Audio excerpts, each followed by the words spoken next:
అందరికీ నమస్కారం అండి. మన శ్రీ నారా లోకేష్ గారు కరెక్ట్గా 2 సంవత్సరాల క్రితం అంటే 2023 జనవరి 27 ఇదే రోజున దాదాపు ఇదే సమయానికి ఆ రోజు కుప్పంలోని స్వామివారి ఆశీస్సులతో ఆ రోజు పాదయాత్ర మొదలుపెట్టడం జరిగింది.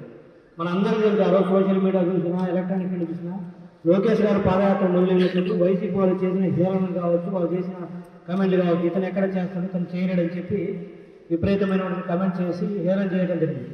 ఆ నేపథ్యంలో లోకేష్ గారు మొదలుపెట్టి పాదయాత్ర సాగుతున్న టైంలో ఇదే హేళన చేసినటువంటి వైఎస్ఆర్సీపీ పార్టీ వాళ్ళు ఆ రోజు ప్రభుత్వం కానీ అతను పాదయాత్రను చూసి దాని ద్వారా వస్తున్న ప్రజాదరణ చూసి ఆ రోజు జగన్మోహన్ రెడ్డి గారు జీవో నెంబర్ 1 తీసుకురావడం గుర్తుంది మనందరికీ.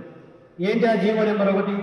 రోడ్డు మీద నడవకూడదు, రోడ్డు పక్కన నడవాలి, 4 వెహికల్స్ నుంచి రాకూడదు, బైక్లో మాట్లాడకూడదు, స్టేజ్ మీద మాట్లాడకూడదు, స్టూల్ వేసుకొని మాట్లాడుతూ స్టూల్ కూడా లాగించేసి అతనితో వచ్చిన వాళ్ళందరి మీద కేసులు పెట్టించి ఈ విధంగా చేశాడు.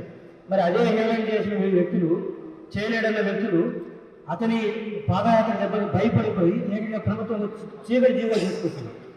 జీవో నెంబర్ 1 అంటే ఏ స్థాయిలో పాదయాత్రకు ఆదరణ వచ్చిందంటే మేము ఈరోజు 2 సంవత్సరాల తర్వాత చెప్పాల్సిన అవసరం లేదు.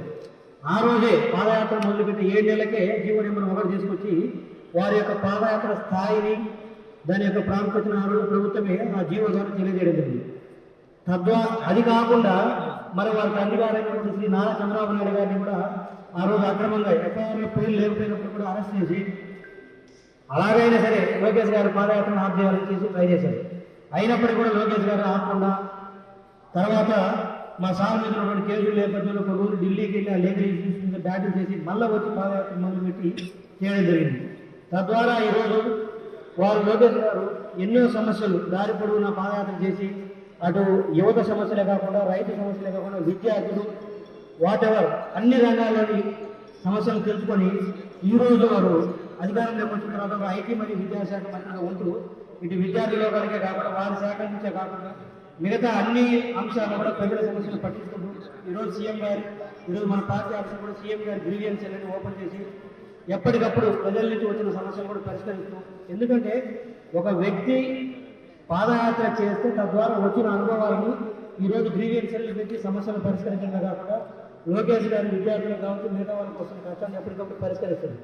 ఎందుకు చెప్తున్నట్టే పాదయాత్ర ద్వారా వచ్చిన అనుభవాలు ఇంకా ఉపయోగపడడానికి ప్రజలకు ఉపయోగించుకోవాలని చెప్తే ఇదే పాదయాత్ర వైఎస్ జగన్మోహన్ రెడ్డి గారు కూడా చేశారు. వారు అధికారంలోకి వచ్చారు. వచ్చిన తర్వాత ఏం చేశారు?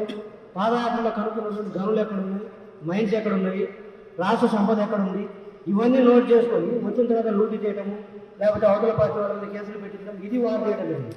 ఇదే లోకేష్ గారు అధికారంలోకి వచ్చిన తర్వాత అదే పాదయాత్ర చేసి తెలుసుకున్న సమస్యలు పరిష్కరిస్తున్నారు. ఇది ఇద్దరి నాయకులకు ఉన్నటువంటి తేడా.